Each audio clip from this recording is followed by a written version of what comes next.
Masdan ang lalaking yan. Aakalain mong customer sa isang remittance center sa Apalit, Pampanga. Pasulat-sulat pa kuno pero iba pala ang punteriya. Pagpunta sa teller, hayan at bumunot ng baril at nagdeklara ng hold up. Ang babaeng teller, isinilid ang mga pera sa isang supot na inihagis ng suspect.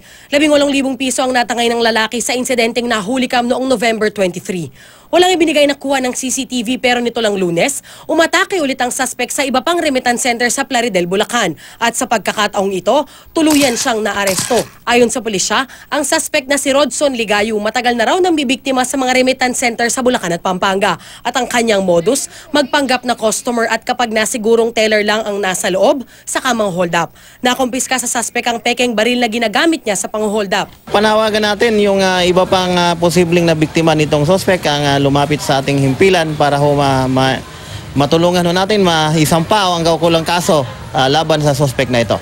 Hindi na nakuha na ng panig ang suspect na nakadetene sa Plaridel at nahaharap sa reklamong robbery hold-up. Darlene Kai, GMA News.